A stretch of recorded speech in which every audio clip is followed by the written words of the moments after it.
Chapter 141 Echoes Beneath the World, Part 1. 3 days had passed since the first wave.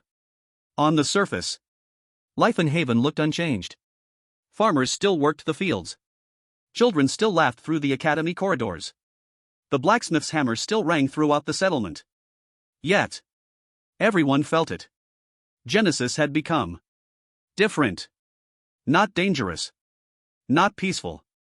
Simply awake. The greatest surprise came from somewhere no one expected. The crops. Old Lou hurried toward the academy carrying 2 bundles of wheat. One had been harvested before the first wave. The other, this morning. They're the same field, he said, placing both bundles on the table. The same seeds. The same water. The same soil. So why? He held them side by side. Are they different? The room slowly gathered around. At first glance, nothing seemed unusual. Then Nia noticed it. The roots. Everyone leaned closer. The older wheat had ordinary white roots. The newly harvested wheat contained faint blue veins running through them. Not glowing. Not magical. Simply blue. The herbalists immediately began taking notes. No one touched the plants until every detail had been recorded. Ling quietly observed the samples. Months ago, people would have celebrated. Today, they investigated. The taste? He asked. Old Lou nodded. I tested it. Everyone looked at him. I know. He sighed. I shouldn't have. The room laughed softly. But, he continued, it tastes sweeter. Any side effects? Nia asked. None so far. Ling smiled. Then we'll still wait. Old Lou nodded. I expected you to say that. The Academy officially marked the crop as observation pending. While the researchers examined the wheat, the engineers arrived with another report. The new water wheel near Haven's eastern canal had increased its output. Without modifications. The engineer scratched his head. We measured it 3 times. The river speed hasn't changed. The wheel hasn't changed. But, he looked genuinely confused. It turns faster. Ling immediately stood. Let's go. Within minutes, a small group reached the canal. The wooden water wheel rotated smoothly. Exactly as before. Yet, it completed noticeably more rotations each minute. Wei Jian checked the axle. No damage. The carpenter inspected the paddles. Perfect condition. The engineer measured the river's current once again. No difference. Ling quietly walked into the shallow water. He closed his eyes. Not to cultivate. To feel. The cool current flowed around his legs. For several long moments, nothing happened. Then, he noticed it. Tiny blue particles. Not floating randomly. Moving. All in exactly the same direction. Not following the river. Following something else. He quickly opened his eyes. Did anyone else see that? Nobody answered. The engineer looked puzzled. See what? Ling remained silent. Perhaps it was only his imagination. Perhaps not. He wrote it down. Possible observation. Blue particles appear to move independently of the river current. Single witness. Requires confirmation. Just then, a system notification appeared before every engineer in Haven. Not everyone. Only those whose primary profession involved construction or craftsmanship. Profession notice. Engineering comprehension has increased. Several previously unknown mechanical principles are now easier to understand. The engineers froze. One young apprentice blinked twice. What? The old blacksmith frowned. He looked at his own forge. I suddenly know how to improve the bellows. The carpenter quietly whispered. And I know why one of my bridges kept failing. None of them had learned anything new. Yet, knowledge they couldn't explain had quietly settled into their minds. Back at the academy, Nia immediately created a new category. Post-wave changes. Within an hour, the board contained 4 confirmed observations. Blue-veined crops. Faster water wheel. Profession comprehension. Independent movement of blue particles, unconfirmed. As evening approached, another courier arrived. This one wasn't from a neighboring settlement. It came directly through the regional network. The message bore the seal of Region 77402. Emergency observation. Following the first wave, every blacksmith in our settlement reported sudden improvements in craftsmanship. None understand why. Before anyone could finish reading, another message appeared. Region 20913. Farmers report healthier crops. Soil unchanged. Cause unknown. Another. Region 51088. Hunters report improved tracking instincts after the first wave. Another. Stonemasons claim they can identify structural weaknesses by sight alone. The reports continued. Different regions. Different professions. The same pattern. Ling slowly looked around the academy. It wasn't random. He whispered. The first wave didn't strengthen people. It strengthened what they had already devoted themselves to. The room fell silent. No one celebrated. If this was true, Genesis had just changed the future of civilization itself. Far beyond Haven, in a settlement hidden within snow-covered mountains, an elderly woman who had spent decades studying herbs quietly smiled. Without opening a single book, she suddenly recognized 3 medicinal plants she had never seen before. She gently touched one leaf. Tears formed in her eyes. So, she whispered, the world is teaching us. Deep beneath Genesis, the immense blue current flowed onward. This time, small streams quietly branched away from the main current. Each branch moved toward a different human settlement. Toward farmers. Toward builders. Toward healers. Toward craftsmen. Toward explorers. Not granting power. Granting understanding. The second adaptation phase had truly begun. Not by making humanity stronger, but by helping humanity become better at being human. Night settled peacefully over Haven. Yet, almost no one slept early. The academy remained brightly lit. Every new report arriving from neighboring settlements was carefully copied into the archives. For the first time, humanity wasn't just surviving together. It was learning together. Ling stood before the enormous map of Genesis. Small colored markers now covered dozens of explored regions. Blue for rivers. Green for agriculture. Brown for wildlife. Silver for engineering. White for unknown phenomena. The map looked less like a chart and more like a living organism. Nia walked beside him. What do you see? Ling didn't answer immediately. Instead, he picked up a piece of charcoal.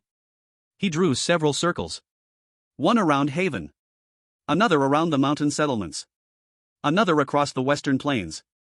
They're different, he finally said. The changes aren't identical. Nia nodded.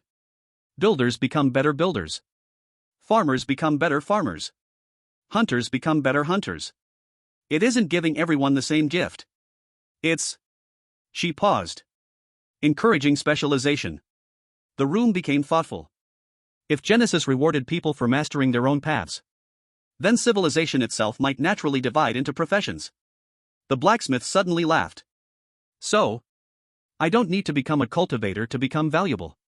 Old Lou smiled. And I don't need to swing a sword to help Haven. A quiet sense of relief spread through the hall. 4 months. Many ordinary people had secretly feared they would always remain behind the cultivators. Tonight, that fear became a little smaller. Greyfox, who had remained silent until now, quietly spoke. Power, he said calmly, has many forms. Everyone turned toward him. The previous civilization, he continued, forgot that. Silence. They believed only the strongest warriors mattered.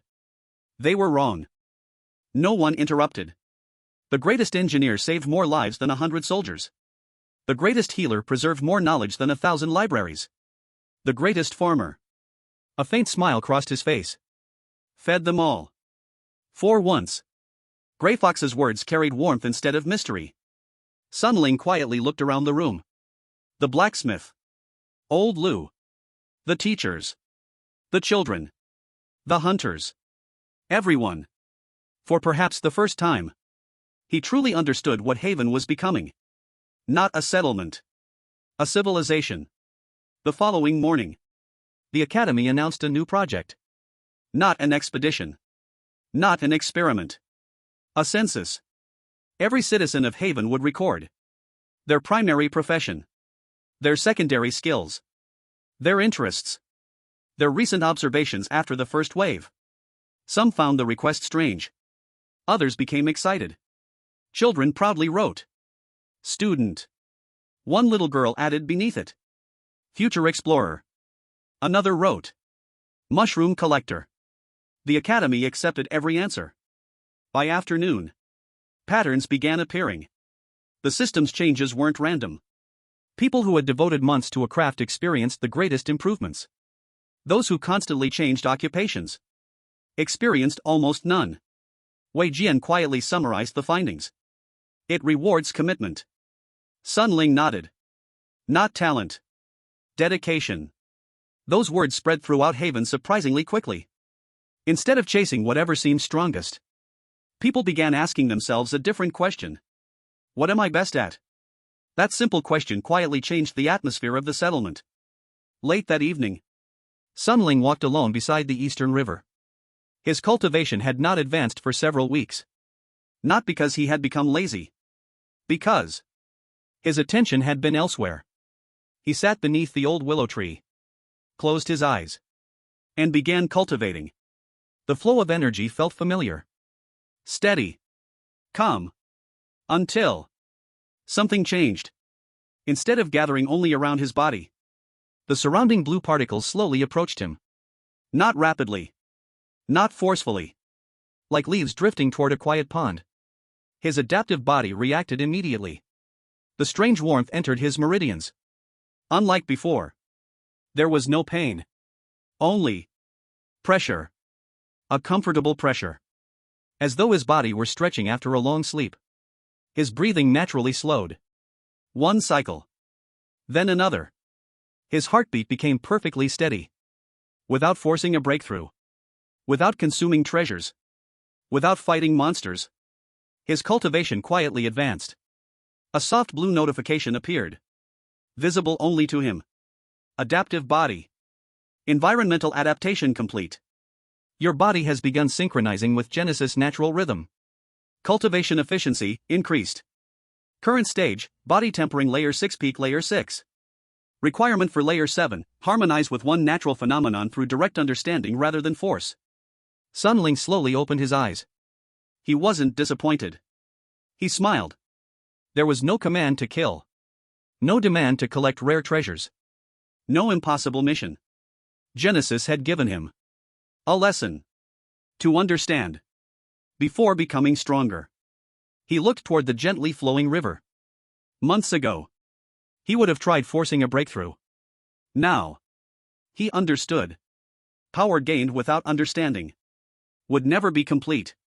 At that exact moment, far beyond Haven, in a dense jungle thousands of kilometers away, another young cultivator opened his eyes after meditation. A similar blue notification appeared before him. But the requirement was different. Requirement for layer 7, understand fire. In the frozen north, another cultivator received requirement for layer 7, understand ice. Across Genesis, countless cultivators stared at different requirements. No two were exactly alike. The old paths of cultivation had ended. The second adaptation phase wasn't creating stronger warriors. It was creating individuals whose strength reflected the part of Genesis they truly understood. High above, the unfamiliar stars shimmered faintly. Deep below, the blue current continued branching across the world. Each branch sought a different destination. Not because Genesis favored some people over others, but because every human would walk a different path. And perhaps that diversity was the true strength of civilization. Chapter 142, The First Expedition of the Second Adaptation, Part 1. Dawn broke over Haven beneath a sky washed clean by the night's rain. The settlement was already awake. But unlike previous mornings, no one was rushing toward the academy. Instead, groups gathered naturally around their own workplaces. Farmers inspected the fields. Blacksmiths examined newly forged tools. Builders measured timber with unusual precision. Hunters quietly sharpened their arrows before leaving the gates. The first wave had changed everyone. Not by making them stronger. By making them better at what they had devoted themselves to. Standing atop the academy balcony, Ling watched Haven slowly come alive. A faint smile crossed his face. They've changed. Nia joined him. They have. She replied. But so have you. Ling laughed softly. Maybe. Greyfox, leaning against one of the wooden pillars, quietly added. No. You have finally begun walking your own path. Before Ling could ask what he meant, the academy bell rang. 3 slow chimes. Not an emergency. A gathering. Within minutes. Teachers, hunters, engineers, herbalists, farmers, filled the great hall. Even children sat quietly near the back. Everyone sensed something important was about to happen. Nia stepped forward. The second adaptation phase has begun. She looked around the room. 4 months. We explored Genesis. Now. She pointed toward the large world map. Genesis is beginning to explore us. The room became silent.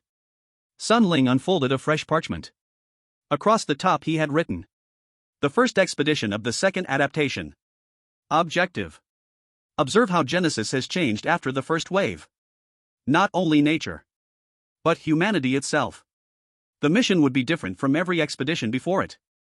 No monster hunting. No resource gathering. No searching for ruins. Instead, every profession would send one representative. Han Wei. For the hunters. Old Lu. For the farmers.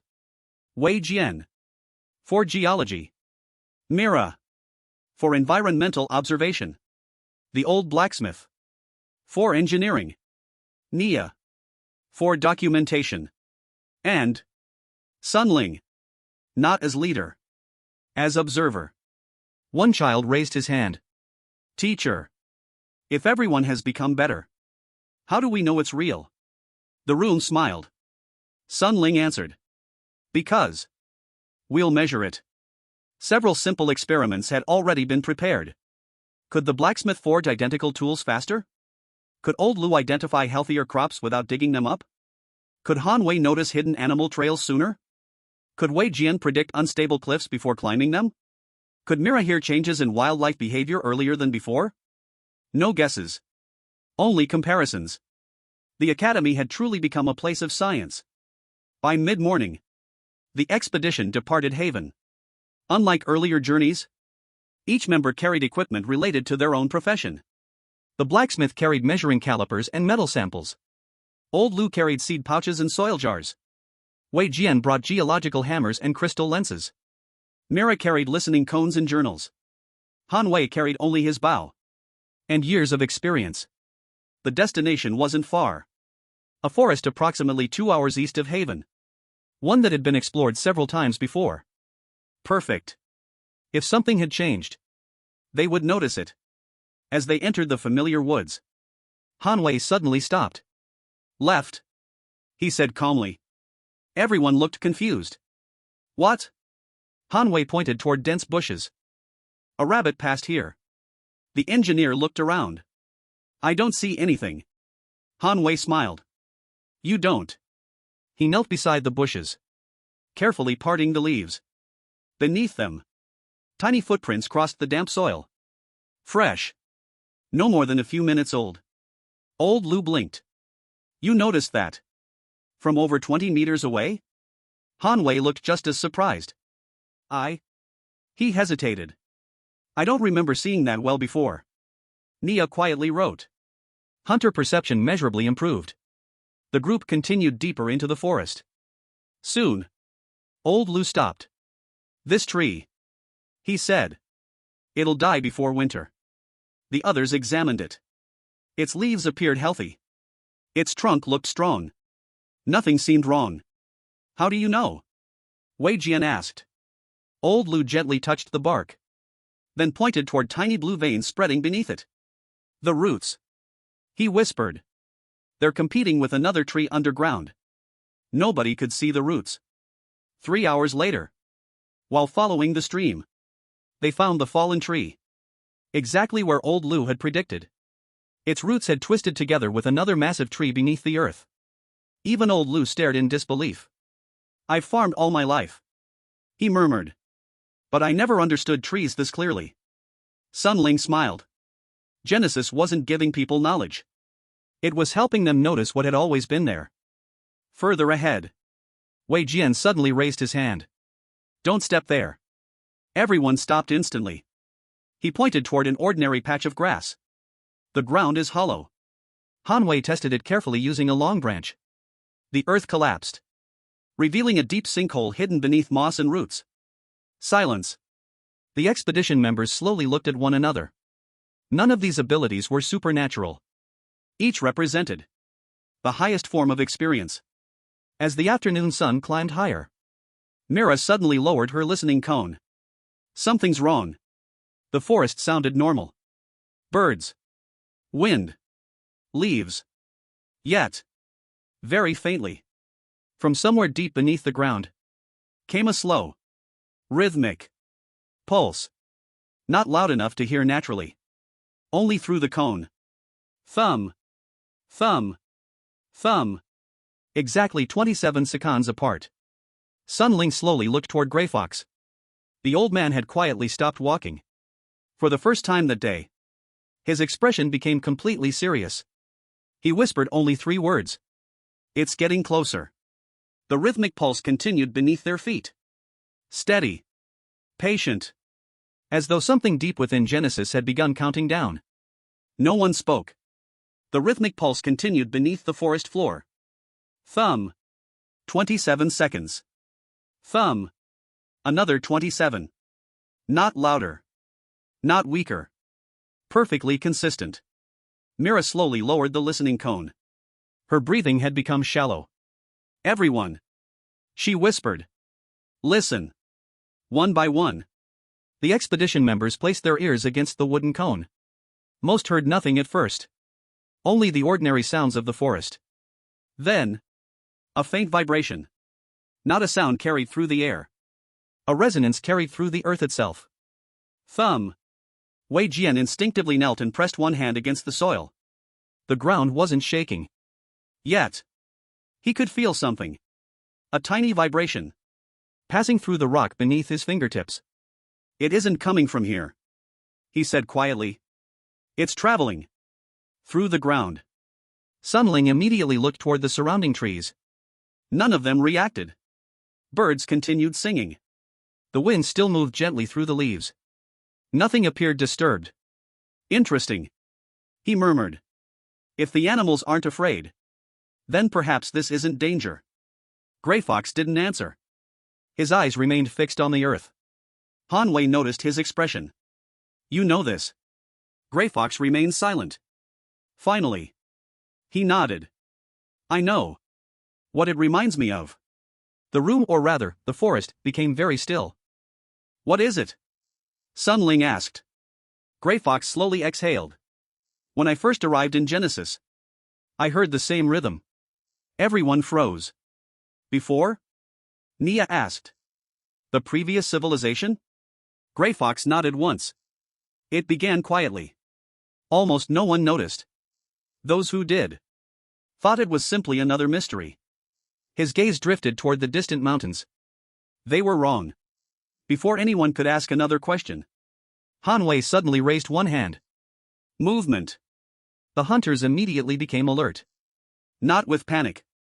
With habit. Several deer emerged from the trees ahead. The same horned species the Academy had observed many times. There were nearly 20 of them. They crossed the expedition's path peacefully.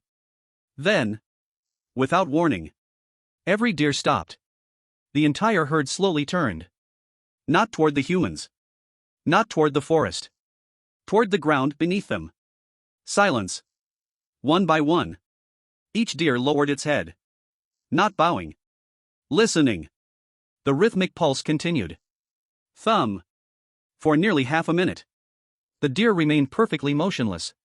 Then, as though some invisible signal had ended, they calmly lifted their heads and continued walking. None of them looked frightened. None ran. Within moments, the herd disappeared among the trees. Han Wei quietly closed his journal. I've hunted my entire life. I've never seen that. Sun Ling looked toward Grey Fox. This happened before? Grey Fox answered honestly. Yes. What did it mean? Grey Fox slowly shook his head. We never learned. The answer surprised everyone. You mean? Wei Jian frowned. Even the previous civilization didn't understand it? Grey Fox looked almost disappointed in himself. No. They searched. They measured. They followed the sound. They built machines. His voice grew quieter. They never reached its source. Silence. For the first time, the previous civilization didn't seem like an all-knowing legend. They seemed human. Sun Ling smiled faintly. Good. Everyone looked at him. If they couldn't solve it, then we don't need to solve it today either. Grey Fox looked at Sun Ling for a long moment. Then, a genuine smile appeared. You've changed. No. Sun Ling replied. The Academy changed me. The old man laughed softly. Perhaps. As the expedition prepared to continue, Wei Jian suddenly stopped beside an exposed rock face. Wait. Embedded inside the stone, half covered by moss, was a perfectly smooth circle. Unlike anything created by nature. The team carefully cleared away the moss. The object wasn't metal, nor crystal, nor ordinary stone. Its surface was dark gray, cold, perfectly round, nearly 1 meter across. At its center, one symbol had been carved. A single spiral, surrounded by 27 tiny dots. No one touched it. Nia immediately sketched it. The artist copied every detail. Wei Jian measured its exact dimensions. Han Wei searched the surrounding area. No footprints. No ruins. Nothing. The object stood alone. As though someone had placed it there. And waited centuries for it to be found. Mira slowly lifted her listening cone toward the strange disc. The rhythmic pulse became slightly clearer. Thumb. The spiral glowed.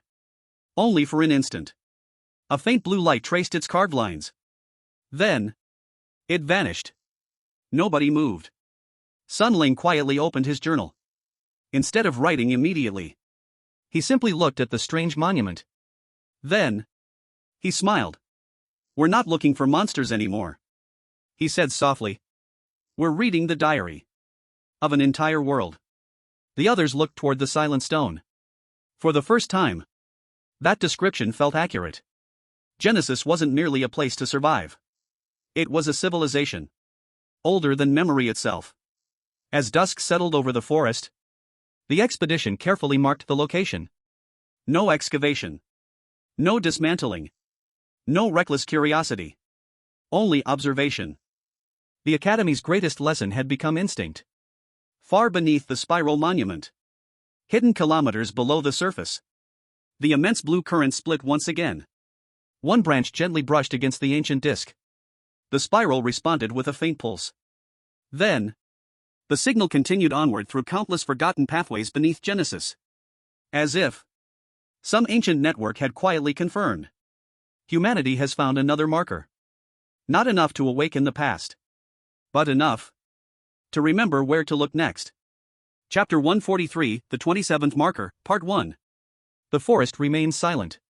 Not because life had disappeared. Because every member of the expedition stood before the strange stone disk. The spiral carved into its surface had stopped glowing. Once again, it looked like nothing more than an ancient piece of weathered rock. Yet, no one believed it was ordinary anymore. Wei Jian slowly circled the monument.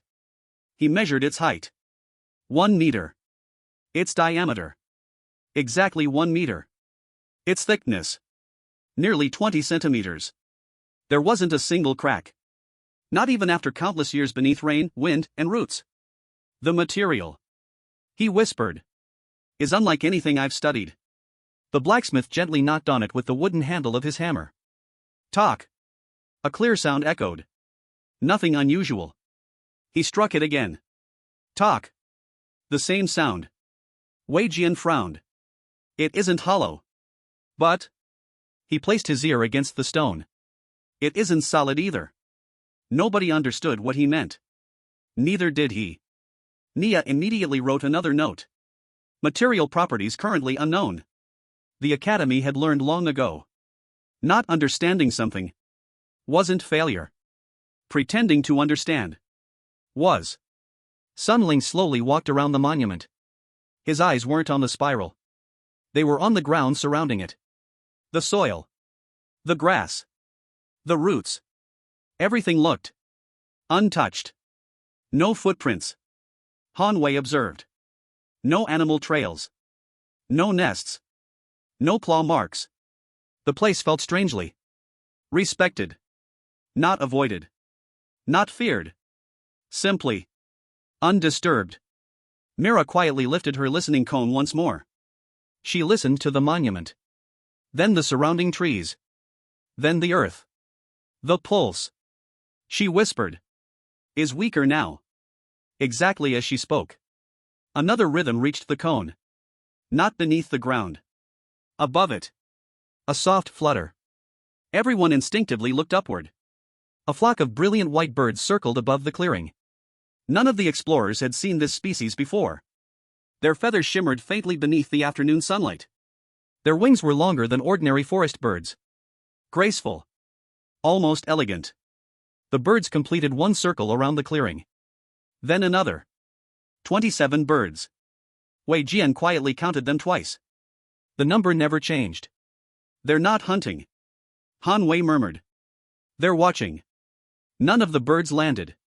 None called out. They simply circled the monument. Patiently. Silently. After exactly 27 circles, the flock suddenly split into 3 smaller groups. Each group flew toward a different direction. North. East. Southwest. Within seconds, the sky above the clearing was empty once more. The artist quickly sketched the flight pattern. Ling looked toward the map inside his journal. Slowly, he drew 3 lines leaving the monument. What if? He said quietly. They're not flying randomly? Wei Jian understood immediately.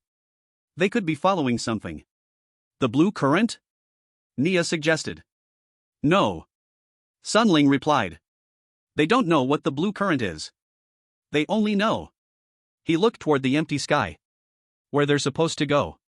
The sentence lingered in everyone's mind. Just then, old Lu knelt beside a patch of moss growing against the monument. Come here. Everyone gathered. Tiny blue flowers had bloomed beneath the stone. None larger than a fingernail. Their petals formed perfect spirals, exactly matching the carving above them. I've never seen these before. The herbalist whispered. Neither had anyone else. Instead of collecting them immediately, old Lu simply observed. There are 27 flowers. The group looked at one another.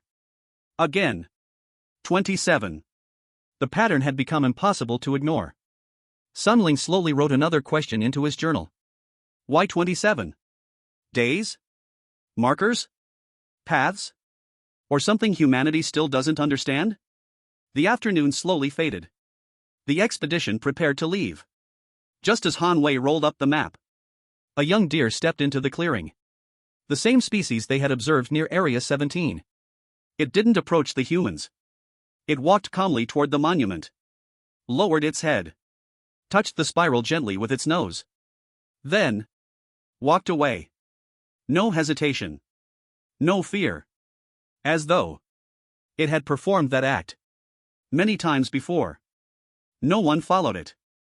No one interrupted. Ling quietly closed his journal. The animals. He whispered. They're not discovering Genesis. They've always known it. Gray Fox looked toward him.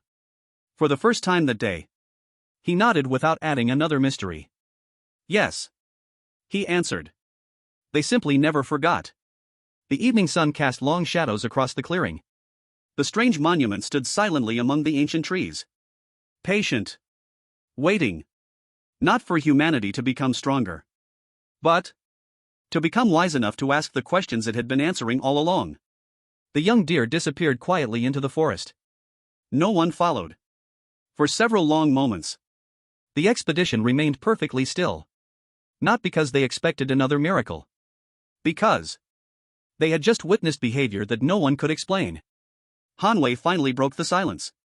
Should we mark the area? Ling nodded. But carefully. We're visitors. Not owners. The engineer removed several small wooden stakes from his backpack. Instead of driving them into the ground near the monument, he placed them nearly 50 meters away. A simple circle. Large enough to remind future expeditions where to stop. No one crosses this line without a reason. Ling said. And if someone does, they record why. Nia smiled. Another Academy protocol had just been born. As the team prepared to leave, Wei Jian remained beside the monument. Something still bothered him. He looked at the spiral. Then at the 27 tiny dots surrounding it. Then he slowly counted them again. 27. His eyes narrowed. Wait. Everyone turned. The dots. They aren't identical. The group quickly gathered around. At first glance, the tiny carvings looked exactly the same. Yet under the crystal lens, small differences became visible. One dot was slightly larger. Another carried a tiny groove. A third wasn't perfectly round. The artist immediately began drawing every detail. Wei Jian carefully numbered them clockwise. 1, 2, 3, 27. He frowned. They're not decorations. They're. He searched for the right word. Positions. Nobody understood. Not even him. Ling quietly asked. Positions for what? Wei Jian slowly shook his head. I don't know. But someone wanted every point to be unique. That alone made the monument far more interesting. Mira lifted her listening cone one final time. The deep pulse had almost disappeared. Instead, she heard something else. A faint, high-pitched vibration. So soft it was almost impossible to notice. It changed. She whispered. The heartbeat faded. But this remained. She slowly rotated the cone. The sound became strongest when it pointed toward the north. The same direction in which one group of white birds had flown. Ling quietly marked another arrow on the map. North. Not to explore immediately. Only to remember. As twilight settled across the forest, the expedition finally began walking home. The atmosphere felt different. Lighter. Not because they had solved a mystery. Because they had accepted they didn't need to. Halfway back to Haven, the group reached a familiar stream. Hanwei knelt to refill his water skin. Then suddenly stopped. The fish. Everyone looked. Small silver fish swam peacefully beneath the clear water. Nothing unusual. They're all facing upstream. Hanwei said. Old Lu smiled. Fish do that. Hanwei slowly nodded. They do. But they aren't moving. The expedition quietly watched. Every fish remained perfectly still. Facing the same direction. Ignoring the current. Exactly 27 seconds later, every fish began swimming again. At the exact same moment. Nobody spoke. Nobody needed to. Another observation. Another pattern. Back in Haven, the Academy remained busy late into the night. The strange monument quickly became the center of discussion. Children tried recreating the spiral using clay. Engineers debated the unknown material. Herbalists examined sketches of the tiny blue flowers. Hunters discussed the deer's behavior. No one argued. No one claimed certainty. Only questions filled the hall. Gray Fox quietly watched everyone from the doorway. For the first time in many years, he saw something he hadn't expected. The previous civilization had searched for answers. These people were learning how to search together. That difference might change everything. Later that night, Ling sat alone in the archive room. Before him lay dozens of journals. He opened a fresh page. Across the top he carefully wrote. Known markers. Marker 1. Spiral monument. 27 points. Responds to underground pulse. Visited by wildlife. Material unknown. Below it, he left space for 26 more entries. Not because he knew they existed. Because his instincts told him they probably did. Outside, rain began falling softly over Haven. Tiny droplets struck the rooftops, the fields, the quiet river. Deep inside the forest, the ancient spiral monument remained motionless. Rainwater slowly filled the carved grooves. For a brief instant, the spiral shimmered with faint blue light. Far away, 26 other forgotten monuments hidden across Genesis answered, one after another. Not brightly. Not enough for any human to notice. Only enough to acknowledge that one of their own had been found. The ancient network slept once more. But its silence was no longer complete. Humanity had taken another step. And Genesis remembered. Chapter 144, A Message Across the World, Part 1. Rain continued throughout the night. By dawn, the air above Haven felt fresh. The fields shimmered with tiny drops of water. Children laughed as they jumped across muddy paths on their way to the academy. Life continued. Yet everyone sensed that the discovery of the spiral marker had changed something. Not only in Genesis. In themselves. Inside the academy. Ling stood before the great map. Beside the location of the newly discovered monument. He carefully placed a small silver pin. Unlike previous discoveries, the spiral marker wasn't classified as a ruin, nor a natural phenomenon. Instead, Nia wrote a new category. Ancient infrastructure. The room looked puzzled. Why infrastructure? One student asked. Ling smiled. Because I don't think it was built to be admired. I think it was built to do something. The words lingered in everyone's mind. Just then, the academy bell rang. Not once. Not twice. 5 rapid chimes. The signal for a long-distance communication. Everyone immediately gathered. The crystal communication device stood in the center of the hall. Months earlier, it had been used only occasionally. Now, messages arrived almost daily. The crystal glowed softly. A familiar blue screen appeared. Regional Communication Network. Incoming priority message. Source, Central Archive, Region 33011. Ling accepted the transmission. The crystal brightened. Instead of text, a recorded voice echoed throughout the hall. An elderly man's calm voice. If this message reaches Haven, then your academy truly exists. Everyone exchanged surprised glances. The voice continued. My name is Professor Elias. I lead the Central Archive of Region 33011. We have received copies of your observations for many months. They have changed how we study Genesis. A smile appeared on Nia's face. The academy had become known. But the recording wasn't finished. We believe. Professor Elias continued.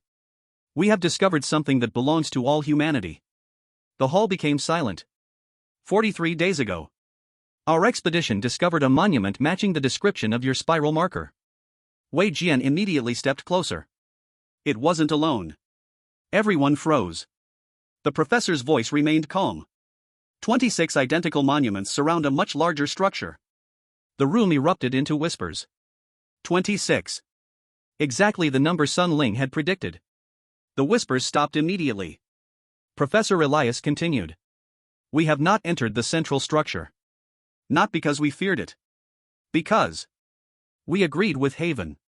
Observe first. Greyfox quietly closed his eyes. Almost imperceptibly, he smiled. Humanity was learning. The recording continued. We believe these monuments form a network. We do not yet understand its purpose. But our measurements suggest every monument points toward the same location. Wei Jian hurried toward the map. Where? He whispered. The crystal projected a rough sketch into the air. Lines connected each monument. 27 paths. Converging toward one point. A place no explored region had ever reached. At the center, only 2 ancient symbols had survived. No translation. No explanation.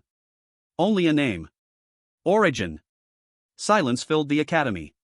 No one spoke for nearly a minute. Finally, Hanwei quietly asked. You think that's where the blue current begins? No one answered.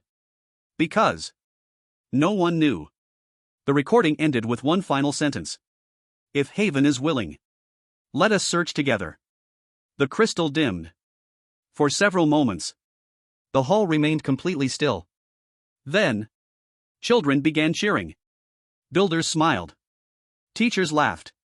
Even the usually serious hunters exchanged hopeful looks. For the first time, humanity wasn't merely sharing reports. It was planning a joint expedition. Ling looked toward Grey Fox. What do you think? Grey Fox stared at the projected map for a long time. Finally, he spoke. The previous civilization. Searched alone. He looked around the academy. You won't. Those 4 words carried more hope than any system reward. Later that afternoon, the regional chat suddenly exploded with activity. Not arguments. Not rankings. Not boasts. Questions. Thousands of them. Region 10,291. We found strange stone circles. Region 7,813. Has anyone observed glowing roots beneath old forests? Region 55,104. Our hunters reported white birds flying in groups of 27. Region 33,011. Haven, thank you for teaching us how to observe.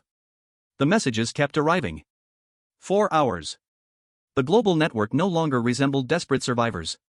It resembled scientists, explorers, builders, teachers. Humanity was finally becoming a civilization. Far away, beyond every explored road, an ancient city slept beneath the earth. Massive crystal towers remained buried beneath layers of stone. Dust covered empty streets. Silent bridges stretched across forgotten rivers. At the city's heart, a single crystal suddenly lit up. Then another. Then another. Like stars awakening after an endless night. The message had not been sent by humanity. Humanity had simply answered it. The Academy remained alive long after sunset. No one wanted to leave. Not after hearing Professor Elias' message. Not after learning that another academy, hundreds of kilometers away, had reached the same conclusion. For the first time, humanity's discoveries were no longer isolated.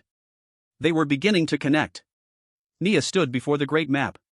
A fresh sheet of parchment had been pinned beneath it. Across the top she carefully wrote humanity's shared questions. One by one, people began adding them. What is the origin? Why are there 27 markers? Why do animals recognize them? Why does Genesis pulse every 27 days? What is the blue current? Who built the network? The questions covered almost the entire page. No answers. Only curiosity. Grey Fox quietly watched from the back of the hall. For a long moment, he said nothing.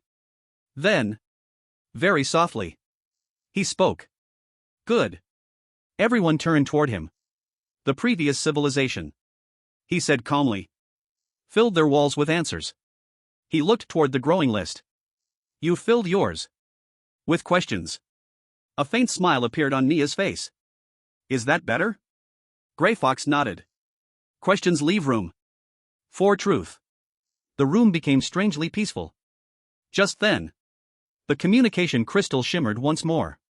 Not a priority message. An ordinary transmission. Then another. And another. Within minutes, reports began arriving from every direction. Region 44,190. We discovered strange blue flowers growing around an ancient stone circle. Region 9031. Hunters observed deer lowering their heads toward an old monument. Region 22,816. Underground vibrations detected every 27 seconds. Region 11,877. We believe our monument also points northwest. Wei Jian quickly walked toward the map. Using thin pieces of string, he connected every reported marker. 1, 5, 11, 17, 21. Every new report strengthened the same pattern. Han Wei folded his arms. They're all pointing to one place. Sun Ling remained thoughtful. Or, they're all pointing away from it. The room fell silent. It was a subtle difference, but an important one. Without visiting the monuments, they couldn't know which direction the builders had intended. Instead of debating, Nia wrote another note. Direction of the network remains unconfirmed. The Academy had learned. Never assume. Always verify. Meanwhile, the blacksmith quietly examined the sketches of the spiral monument. Something bothered him. Sun Ling. What is it? The old craftsman pointed toward the spiral. If this were part of a machine, the spiral wouldn't be decoration. It would guide movement. Wei Jian looked up. Like a gear? The blacksmith slowly shook his head. No. Like flowing water. Everyone looked toward the drawing again. The spiral no longer resembled a symbol. It resembled a current. Sun Ling suddenly remembered the river. The blue particles. The independent movement. The underground pulse. He immediately drew a new diagram. Not of monuments. Of rivers. To everyone's surprise, several major rivers bent gently toward the same general region indicated by the monument network. Not directly. Gradually. Almost naturally. It can't be. Mira whispered. The rivers might be following the same path. No one celebrated. The evidence wasn't strong enough. Yet, another thread had quietly joined the tapestry. Late that evening, Sun Ling walked outside with Grey Fox. The night sky stretched endlessly above them. The unfamiliar constellation shimmered faintly. Can I ask you something? Sun Ling said. Grey Fox nodded. If we eventually reach the origin, what do you think we'll find? Grey Fox remained silent for a long time. The wind moved gently through the fields surrounding Haven. Children's laughter echoed faintly from distant homes. Life. Simple. Peaceful. Finally. He answered. I don't know. Sun Ling smiled. You've been saying that more often. Grey Fox laughed quietly. A genuine laugh. Because. He looked toward the stars. I've finally met people who aren't afraid of hearing it. The two stood together beneath the night sky. Neither teacher. Nor student. Simply. Two explorers standing before a world far older than themselves. At that same moment, deep beneath the ancient city sleeping under Genesis, the crystal lights awakened one after another. Not quickly. Patiently. 27 towers illuminated in sequence. Each sent a thin stream of blue light toward the city's center. The lights met. Merged. Then faded. A tiny fragment of an enormous mechanism had completed one cycle. For the first time in countless ages, the network had received signals from more than one marker. It wasn't enough to activate. Not yet. But somewhere, far beneath the world, an ancient system quietly recorded. Markers confirmed, 2 of 27. The message disappeared. No alarm sounded. No doors opened. Only a silent acknowledgement that humanity had unknowingly taken the next step. Back in Haven, Sun Ling returned to his room. Before sleeping, he opened his journal and wrote only one sentence. Knowledge grows faster when it is shared. He closed the journal. Outside, the river continued flowing toward an unknown destination.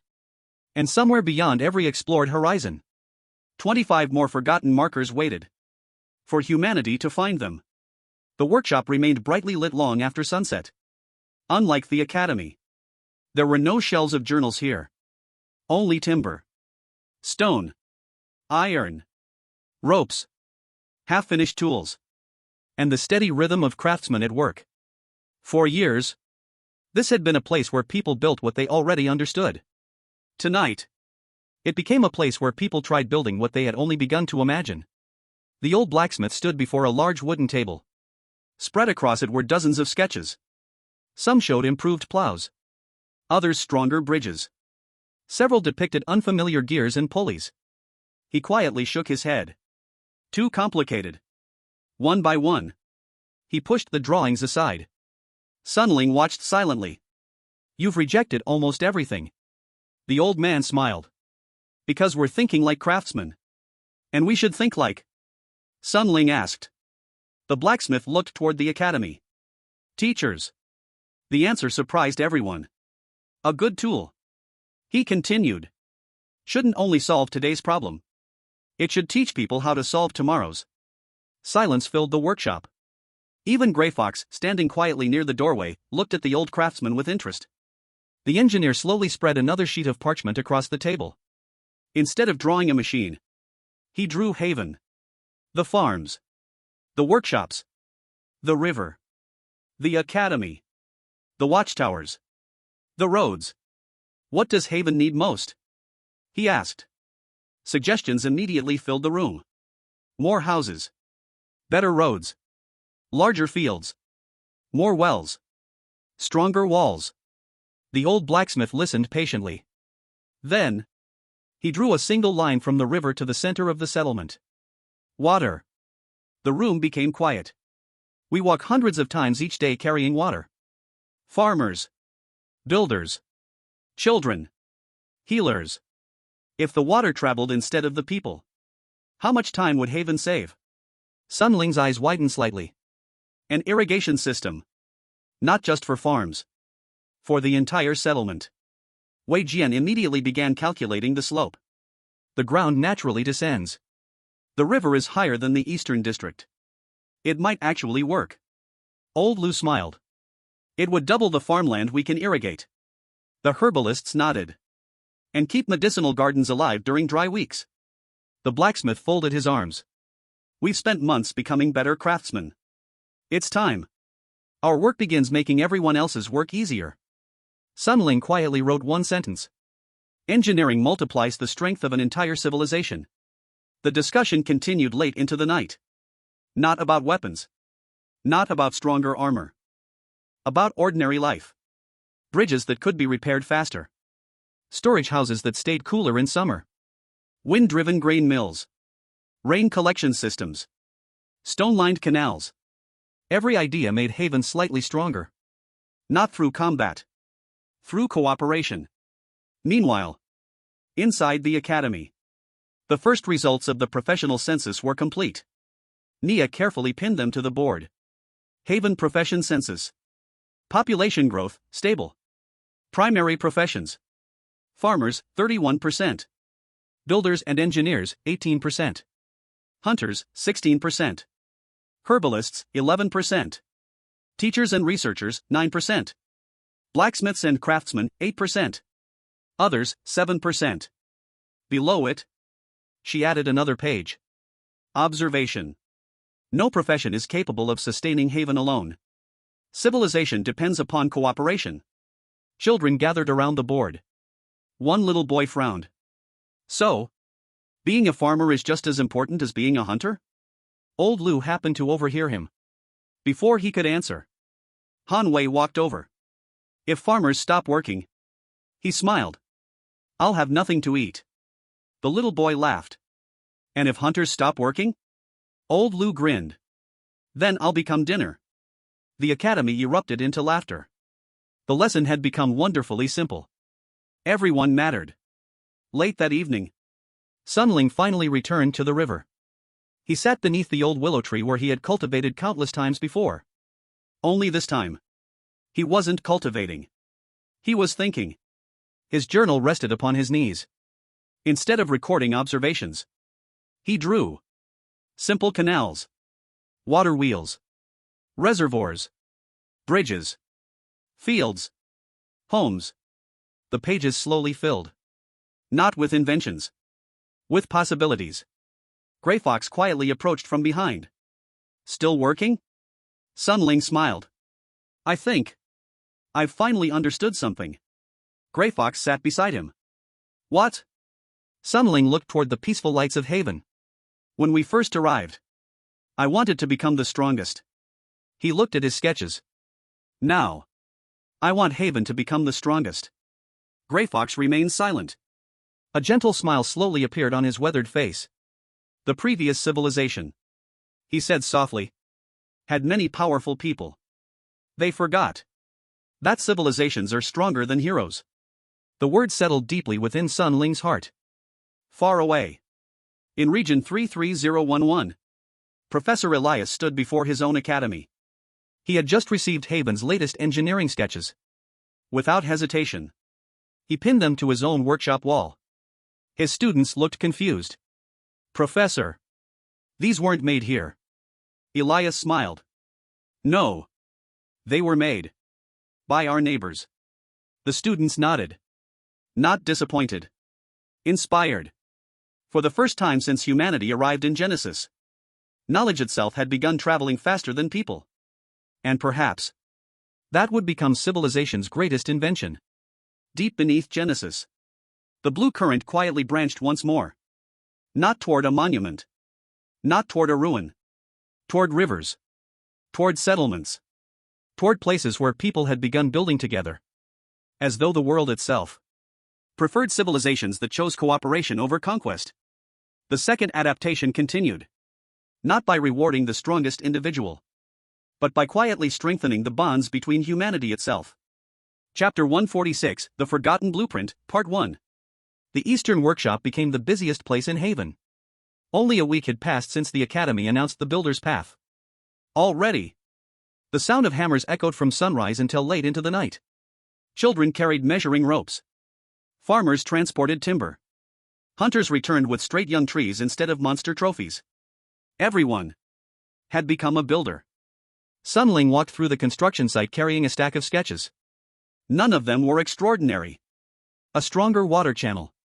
A safer bridge support. A grain storage improvement. Small ideas. Yet, each one made Haven a little better. The old blacksmith unfolded the newest blueprint. He frowned. The canal can work. But the water pressure will be uneven. Wei Jian immediately picked up a piece of charcoal. Together, the three of them knelt beside the dirt. Instead of arguing, they drew. Erased. Redrew. Measured. Changed. Again. And again. Nearly 2 hours later, the final design looked nothing like Ling's original drawing. He smiled. It's better. The blacksmith laughed. Because 3 people designed it. Not one. The Academy quietly recorded another lesson. Knowledge improves when challenged. Construction officially began that afternoon. The first irrigation canal stretched from Haven's eastern river toward the growing farmland. It wasn't beautiful. Nor perfectly straight. But it worked. Water slowly flowed into fields that had never before received enough moisture. Old Lu stood silently beside the canal. He watched the water for a long time. Then, without saying a word, he removed his straw hat. A quiet gesture of gratitude. Not toward Ling. Not toward the Academy. Toward everyone who had built it together. Children immediately ran beside the flowing canal. One little girl laughed. The river came to visit us. The adults couldn't help smiling. That evening, the Academy received another message from Region 33011. Professor Elias had completed his own irrigation system. It looked completely different. Different terrain. Different materials. Same principle. Attached to the report was another drawing. Not of a canal. Of an ancient stone wall. Across the wall, someone long ago had carved dozens of symbols. Most had eroded beyond recognition. Only a single section remained intact. Instead of words, it showed pictures. The first image showed a lone man carrying stones. The second, 2 people building together. The third, an entire village constructing something enormous. The final carving showed 27 settlements connected by flowing rivers. At the center, a great circle. The room became silent. Professor Elias had included one sentence beneath the drawing. Perhaps they were trying to teach us something, not tell us something. Ling quietly stared at the mural. They used pictures. He whispered. So anyone could understand. Grey Fox, standing quietly behind everyone, slowly nodded. Knowledge survives language. Those words struck everyone. Thousands of years had passed. Languages had vanished. Names had been forgotten. Yet, the pictures still carried meaning. Late that afternoon, Wei Jian returned from surveying the new canal. He carried several strange stones. They were buried near the riverbank. At first, they appeared ordinary. Then, he washed away the mud. Every stone had perfectly smooth edges. Too smooth. The blacksmith examined one carefully. These weren't shaped by water. They were cut. Wei Jian nodded. Precisely. Sun Ling frowned. But there are no ruins nearby. Wei Jian quietly looked toward the flowing river. Not anymore. Silence settled over the workshop. What if the river itself had moved? The idea sounded impossible. Yet, Genesis had already proven that impossible things deserved investigation. Nia immediately requested old maps. Children searched the archives. Hunters compared memories. Farmers recalled stories told by their grandparents. By evening, a rough conclusion emerged. The Eastern River might not have always flowed where it does today. If true, entire settlements, roads, perhaps even monuments, could now be buried beneath forgotten riverbeds. Sun Ling quietly looked toward the horizon. So, he whispered, the world itself has been changing. Grey Fox answered without hesitation. No. Everyone turned toward him. The world, he said softly, has always been changing. We're only beginning to notice. Outside, the new irrigation canal carried fresh water into Haven's expanding fields. The villagers celebrated another successful day of construction. None of them noticed that beneath the canal, far below the layers of ancient soil, a massive stone road crossed silently beneath their feet. Perfectly preserved, leading toward a destination erased from every surviving map. Upon one weathered stone, a single spiral symbol rested beneath centuries of earth, waiting not to be discovered by accident, but to be remembered. The discovery of the smooth-cut stones changed the Academy's plans. The irrigation project continued. But a second team was quietly assembled. Not to excavate, to investigate. Early the next morning, Sun Ling, Wei Jian, Hanwei, Mira, and several engineers returned to the Eastern Canal. The villagers continued working nearby. No one stopped them.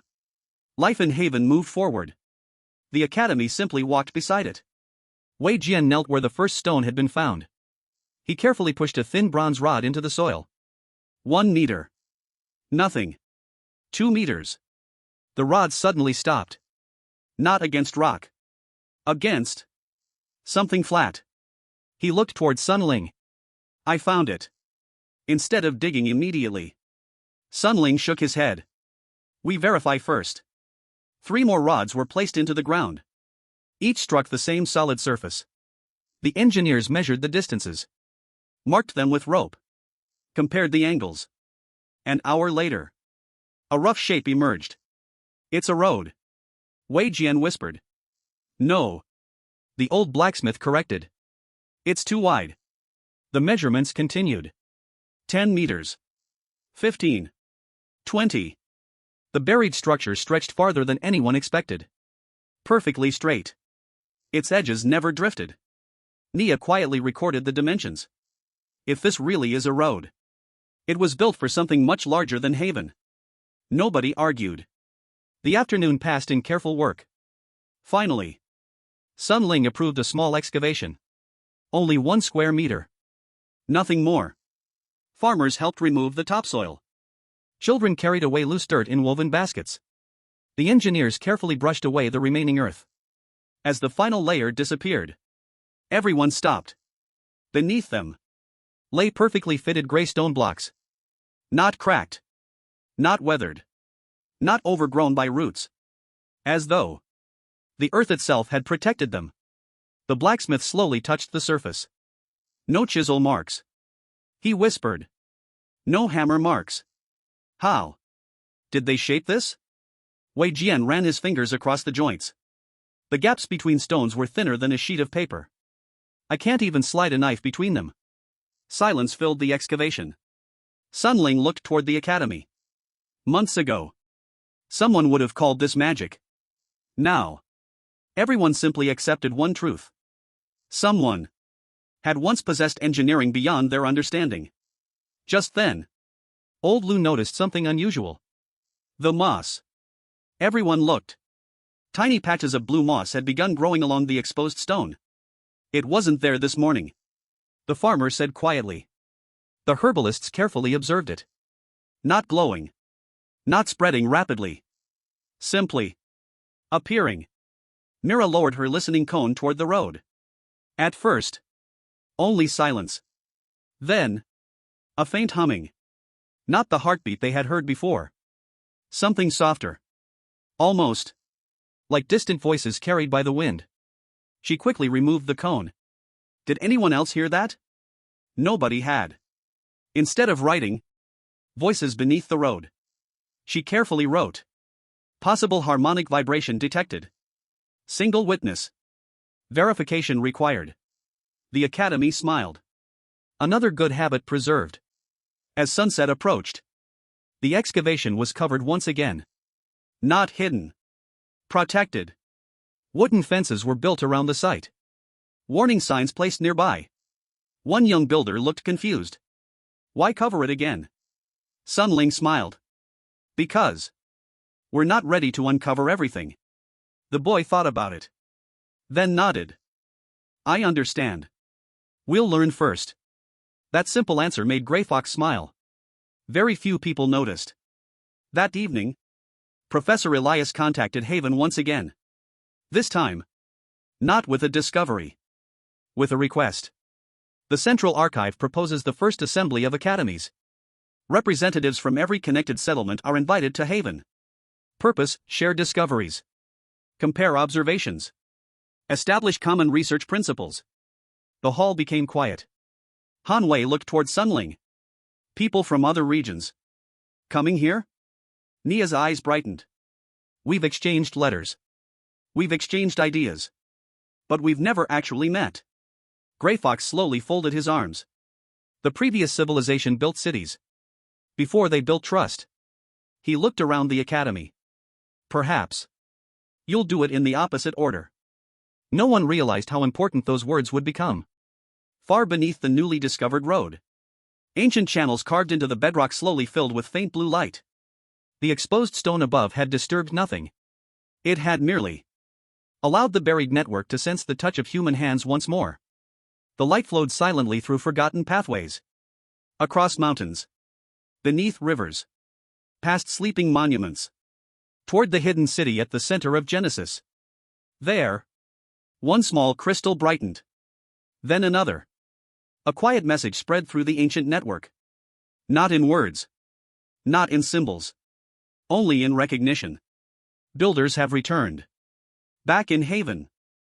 Ling stood alone beside the unfinished canal. Water flowed steadily through it. Children laughed nearby. The blacksmith argued with engineers over bridge supports. Farmers planned the next season's crops. He looked around the settlement. Then quietly wrote one final line in his journal. We came to Genesis believing we needed to build a future. Perhaps the future has been waiting for someone to continue building where another civilization stopped. He closed the journal. Above Haven, the unfamiliar stars shone as brightly as ever. Yet somehow, they no longer felt unfamiliar. They felt like home. Chapter 147, The First Assembly, Part 1. For the first time since humanity arrived in Genesis, Haven wasn't preparing for an expedition. It was preparing to welcome guests. The Academy courtyard transformed overnight. Long wooden tables were built beneath newly planted shade trees. Fresh banners carrying Haven's symbol, a simple open journal surrounded by flowing water, were hung above the entrance. Children swept the stone paths until they shone. Builders repaired every loose plank. Farmers harvested the finest vegetables from the newest fields. Not because Haven wanted to appear wealthy. Because they wanted to show respect. At sunrise, the eastern watchtower bell rang once. A scout returned. The first delegation is here. Everyone instinctively looked toward the eastern road. Small figures slowly appeared beyond the morning mist. 5 people. 2 carts. 3 pack animals. No weapons drawn. Only white cloth tied around their walking staffs. The agreed symbol of peace. Ling, Nia, Han Wei, Old Lu and Grey Fox walked to Haven's gate. Neither side spoke immediately. For several moments, they simply observed one another. Not as strangers. As survivors. The oldest visitor stepped forward. His beard had turned almost completely white. Yet his eyes remained sharp. He bowed slightly. I am Professor Elias. The Central Archive of Region 33011. Ling returned the bow. Welcome. He smiled. To Haven. Instead of shaking hands, Professor Elias removed a worn leather journal from his bag. He carefully placed it into Sun Ling's hands. A gift. Sun Ling looked surprised. A journal? Professor Elias nodded. Our first year's observations. We brought a copy. We thought. He smiled warmly. Knowledge travels lighter than stone. The Academy courtyard erupted into quiet applause. Sun Ling handed him Haven's own copy journals. Then, allow us to exchange libraries. For a brief moment, neither leader looked like explorers. They looked like scholars. As the morning progressed, more delegations arrived. A farming settlement from the southern plains. A mountain academy known for crystal research. A riverside village famous for boat building. A northern settlement whose hunters had mapped frozen forests. Every group carried something unique. Not treasures. Knowledge. The mountain researchers brought crystal samples. The farmers carried unfamiliar seeds. The boat builders presented improved fishing nets. The hunters unfolded maps covering hundreds of kilometers. Instead of competing, everyone gathered around the tables. Comparing notes. Asking questions. Correcting mistakes. Learning. Inside the academy, the archive room quickly became crowded. Shelves once filled only with Haven's journals now received dozens of new collections. Children stared in amazement. So many books. One whispered. Nia smiled. These aren't books. They're lives. Each journal represented months of survival. Thousands of observations. Countless mistakes. Entire communities. Professor Elias carefully examined Haven's timeline wall. The colored threads. The 27-day cycle. The first wave. The silent valley. The spiral marker. He quietly laughed. We made one too. Everyone turned. He reached into a wooden tube and unfolded another timeline. Different colors. Different handwriting. Different discoveries. Yet, the same pattern. 27. The room fell completely silent. Sun Ling slowly placed the two timelines beside one another. Where one contained missing information, the other filled the gap. Events Haven had never witnessed. Animals Haven had never seen. Weather Haven had never experienced. When combined, the timeline nearly doubled. Professor Elias smiled. We've been solving different pieces of the same puzzle. Grey Fox quietly watched from the back of the room. For the first time in centuries, he saw multiple human settlements willingly sharing everything they knew. No secrets. No pride. No fear. Only curiosity. That afternoon, the assembly officially began. Not with speeches. With a single question written upon a large wooden board. What have we all observed? One by one, representatives stepped forward. The first wave improved craftsmanship. Blue particles gather before sunrise. Animals react before major changes. Ancient monuments follow the number 27. The underground pulse travels across enormous distances. The rivers appear connected to something deeper. Every statement required evidence. Every claim required witnesses. Every conclusion remained open to correction. The academy had become too large for one settlement. Today, it belonged to humanity. As evening approached, a young messenger rushed through Haven's gate. His breathing was uneven. His clothes were covered in dust. He wasn't from any delegation. He carried the seal of a distant western region. One nobody recognized. Without waiting to rest, he handed the letter directly to Sun Ling. Across the front, only 3 words had been written. Urgent observation report. Sun Ling carefully opened the letter. His calm expression slowly disappeared. Nia immediately noticed. What happened? Sun Ling silently handed her the report. The first line read. One of the 27 markers has disappeared. The hall became completely silent. Outside, the first assembly continued peacefully. Inside, humanity's newest mystery had just arrived. The room fell into complete silence. No one questioned the messenger. No one doubted the report. Because every observation sent to the assembly had already passed through another academy's verification. Sun Ling carefully reread the letter. Region 48,217. 3 days ago, we revisited the monument previously designated as Marker 12. The surrounding forest remains unchanged. The underground pulse remains detectable. However, the monument itself is gone. No debris. No crater. No signs of excavation. It is as though it never existed. The paper slowly lowered. Even Grey Fox looked genuinely surprised. That alone unsettled everyone. Professor Elias broke the silence. Could they have mistaken the location? The messenger immediately shook his head. We checked 7 times. We compared old sketches. We measured the distance from the river. The ancient oak tree is still there. The clearing is still there. The flowers remain. Only the monument is missing. Wei Jian immediately walked toward the world map. He placed a small black pin where Marker 12 had once stood. No landslides? None. No earthquakes? None. No monster attack? None. The Academy became strangely quiet. For the first time, a mystery hadn't merely appeared. Something had disappeared. Nia walked to the observation board. Without hesitation, she wrote. New principle. The absence of evidence is also evidence. The representatives quietly nodded. Another lesson had been earned. Professor Elias unfolded a rough sketch of the missing marker. It matched Haven's spiral monument almost perfectly. 27 dots. The central spiral. The same dimensions. The same weathering. Ling studied both drawings. Then looked toward Wei Jian. If someone removed it, how much work would that require? Wei Jian didn't answer immediately. Instead, he began calculating.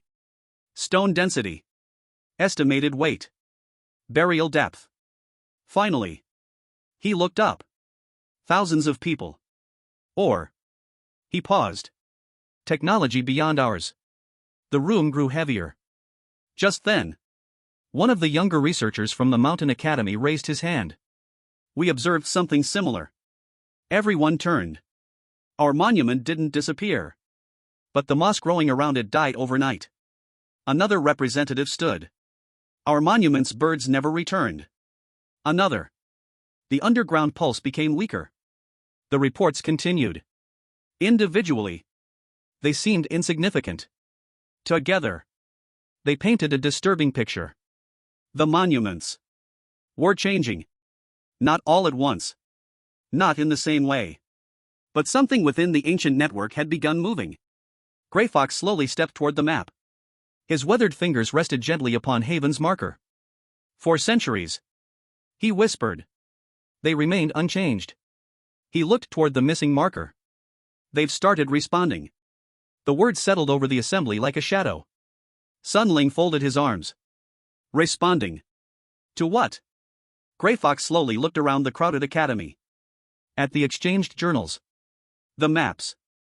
The engineers. The farmers. The children. Then, he answered. Us. Nobody laughed. Because it fit everything they had observed. Humanity had found the markers. Studied them. Connected them. Shared knowledge across regions. Perhaps the ancient network had noticed. Rather than panic, Professor Elias calmly stood. Then we need better observations. He picked up a piece of charcoal. Across another board he wrote. Marker Observation Network. Every academy would adopt the same schedule. Each marker would be observed. At sunrise. At midday. At sunset. During every 27-day cycle. After unusual system events. Every observation would be shared. Immediately. No one objected. The proposal passed unanimously. The first assembly had just created humanity's first international research protocol. As night fell, the delegates gathered outside beneath the unfamiliar stars. Instead of discussing danger, they exchanged stories. Farmers compared irrigation methods. Hunters debated animal behavior. Builders argued cheerfully over bridge designs. Children traded drawings of strange flowers and unfamiliar birds. Ling quietly watched from the academy steps. Months ago, these people would have viewed one another as strangers. Now, they behaved like neighbors. Grey Fox joined him. You've done something. he said softly, that the previous civilization never achieved. Sun Ling looked surprised. They never cooperated? Grey Fox smiled sadly. They cooperated. After they became powerful. He looked across the gathering. You learned to cooperate. While still weak. Those words remained with Sun Ling. Perhaps. That difference would determine humanity's future. Far away. In the empty clearing where Marker 12 had once stood. Moonlight illuminated bare earth. The monument was gone. Yet. Beneath the surface. The ancient blue current still flowed. For several moments. Nothing happened. Then. A faint blue thread rose silently from the ground. It drifted into the night sky. Traveling toward the hidden city at Genesis' heart. As it arrived. One crystal tower dimmed. 26 remained illuminated. No alarm sounded. No warning appeared. Only a silent update within an ancient system. Marker 12, relocated. Not destroyed. Not lost. Moved. Somewhere. Beyond every known map. Beyond every explored region. Someone. Or something. Had made the first move. Chapter 148, The Empty Clearing, Part 1. The first assembly ended with more questions than answers. No one considered that a failure. If anything, it proved humanity was finally asking the right questions. Yet, one question overshadowed every other. Where had Marker 12 gone? At dawn, the Academy's central hall remained unusually busy. Most visiting delegations had delayed their departure by another day. No one wanted to leave before deciding what to do next. Sun Ling stood before the great map. 27 circles had been drawn across Genesis. Only 2 had been confirmed. 1 was now marked with black ink. Missing. Professor Elias folded his arms. We can't ignore this. We also can't chase rumors. Nia nodded. So, what do we know? The room became quiet. One by one, people answered. We know the clearing still exists. We know the underground pulse remains. We know no signs of battle were found. We know the monument vanished. We know nothing else. Sun Ling smiled faintly. Good. Several delegates looked confused. Good. He nodded. It means we know exactly where our knowledge ends. Grey Fox quietly watched from the back of the hall. For the first time, he looked genuinely pleased. The assembly reached a unanimous decision. Instead of sending soldiers, they would send observers. A small joint expedition. Representatives from several academies. Not to recover the monument. Simply to understand what had happened.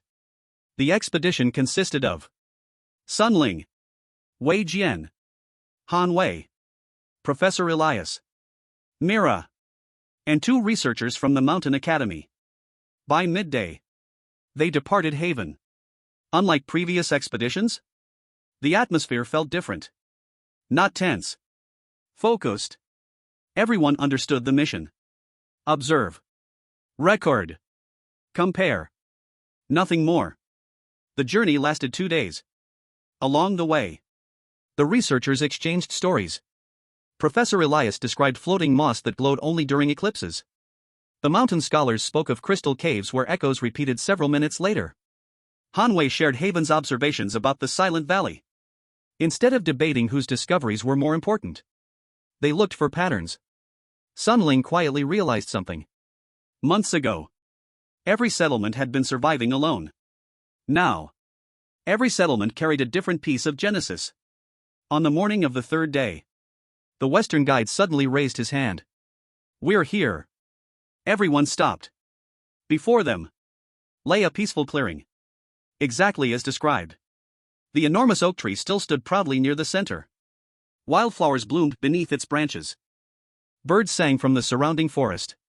A gentle breeze crossed the grass. Everything looked perfectly ordinary.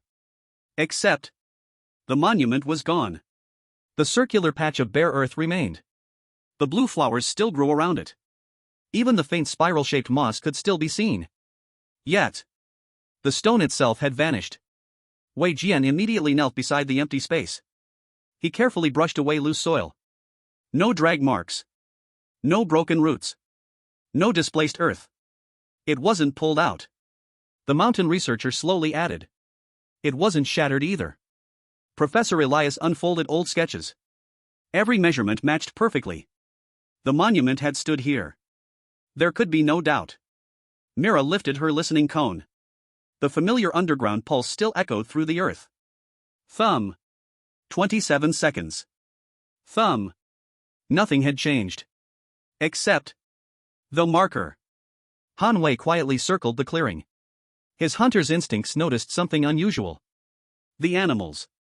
Everyone looked around. Birds perched upon nearby branches. Rabbits crossed the distant grass. Several deer grazed peacefully beyond the trees. Everything seemed normal. Then Han Wei pointed toward the empty center. They're avoiding it. Nobody understood. He patiently waited. Within minutes, a squirrel climbed down the oak tree. It approached the clearing. Reached the edge. Stopped. Turned around. And climbed back up the tree. Not frightened. Simply unwilling. The same thing happened with a rabbit. Then a fox. Then a flock of small birds. Every creature naturally avoided stepping onto the empty circle. Professor Elias quietly wrote. Behavior unchanged despite monument's disappearance. Ling slowly walked toward the center. Everyone instinctively watched him. He crossed the invisible boundary. Nothing happened. The air felt normal. The temperature remained unchanged. He knelt. Placed one hand upon the bare earth. Closed his eyes. For several long moments. Nothing. Then, a faint warmth. Not beneath his hand. Beneath his mind. Like standing beside a familiar place. Whose name he had forgotten. His adaptive body reacted subtly. Not painfully. Not dramatically. Just enough for him to notice. A single blue notification appeared. Adaptive body. Unknown environmental pattern detected. Insufficient understanding. Continue observation. The message disappeared. Ling slowly stood. He said nothing. Instead, he wrote exactly what he had experienced. No more. No less. The Academy's greatest strength had never been certainty. It had always been honesty. As the afternoon sun reached its highest point, Professor Elias suddenly looked toward the distant hills. A thin column of white smoke slowly rose into the sky. He frowned. There's no settlement in that direction. Han Wei immediately narrowed his eyes. Then, someone lit that fire. The entire expedition turned toward the smoke. For the first time since arriving, the mystery wasn't ancient. It was happening. Right now. Nobody moved immediately. The thin column of white smoke continued rising beyond the western hills. Calm. Steady. Intentional. It wasn't the smoke from a forest fire. Nor from lightning. Someone had built that fire. Han Wei climbed onto a nearby boulder. He narrowed his eyes toward the distant horizon. After several moments, he quietly spoke. Single fire. Not spreading. Recently lit. Professor Elias looked toward Ling. Our maps show nothing there. Ling nodded. Which means, either our maps are incomplete, or someone doesn't want to be found. Neither possibility felt comforting. The expedition gathered beneath the great oak. Instead of rushing toward the smoke, they held a meeting. Wei Jian unfolded the regional map. The mountain researchers compared it with their own. The differences were surprisingly small. There shouldn't be anyone here. One researcher murmured. But there is. Han Wei replied. Silence followed. Finally, Ling made the decision. We continue observing. No confrontation. If they're survivors, they deserve the same respect we expected when others first found haven. Everyone agreed. The expedition moved carefully toward the hills. Not hiding. Not announcing themselves. Simply walking. The forest gradually changed. Ancient trees gave way to younger growth. The underbrush became thinner. Several broken stone walls appeared beneath tangled vines. Not enough to call them ruins. Only fragments. Mira suddenly knelt. Footprints. Everyone gathered. The prints belonged to a human. One person. walking calmly. Not running. Not hunting. Han Wei examined them. 3 days old. The messenger from region 48217 looked surprised. You can tell? Han Wei smiled. The rain tells me. The ground had dried unevenly. The footprints preserved just enough moisture to reveal their age. Another quiet reminder. The first wave hadn't granted miracles. It had sharpened experience. An hour later, the smell of wood smoke became stronger. Soon, the trees opened into another clearing. Smaller than the first.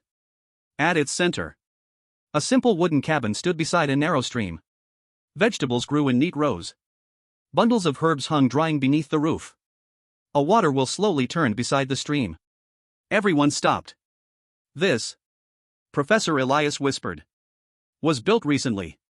The construction looked human. Practical. Carefully maintained.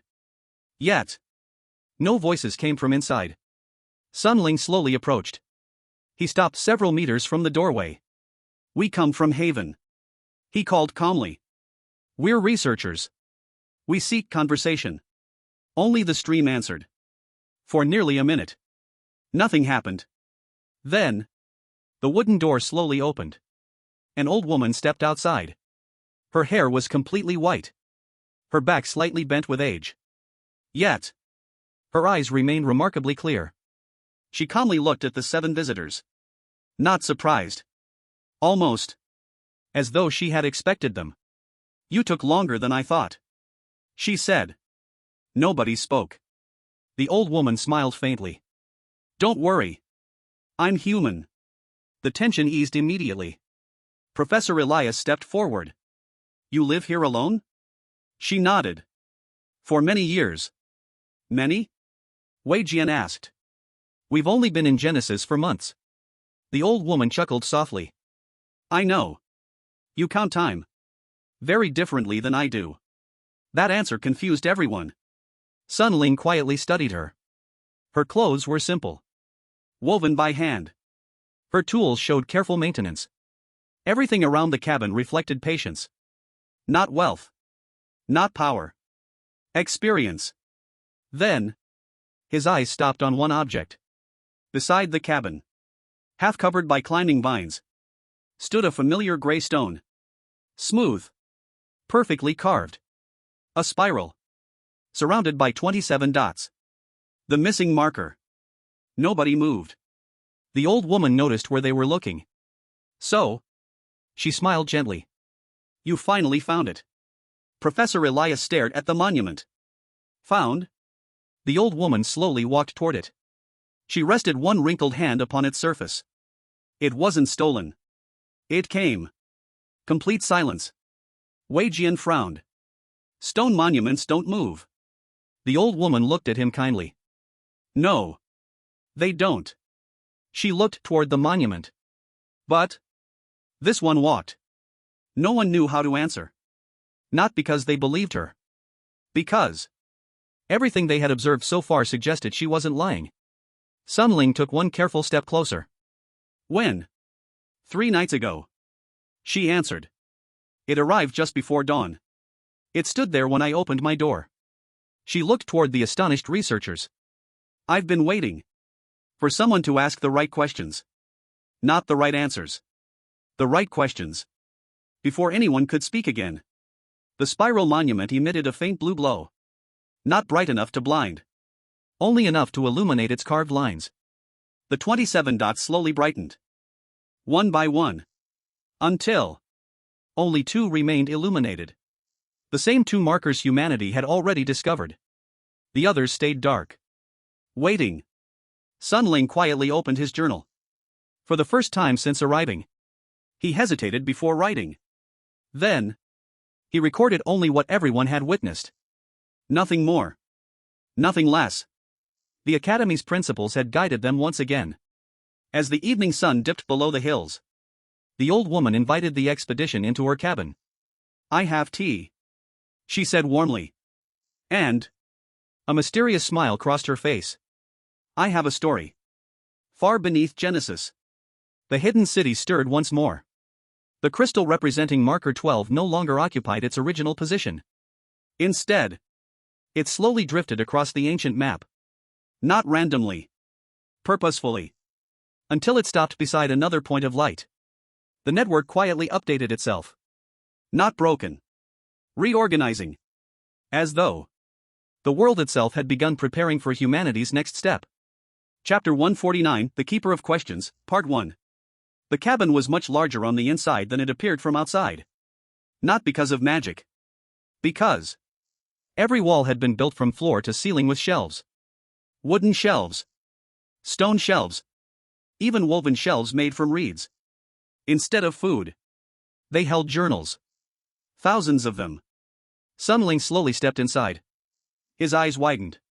These, he whispered, are observation journals. The old woman smiled. Yes. They're all mine. The Academy members exchanged astonished glances. Professor Elias carefully picked up one journal. The leather cover had almost completely faded.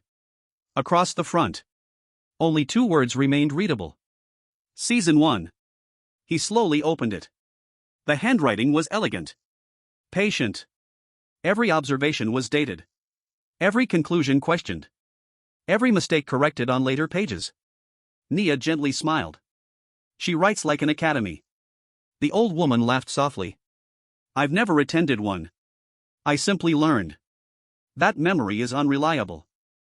Ling looked around the room. Some journals were neatly organized. Others were tied together with colored cords. Different colors. Different subjects. Blue. Water.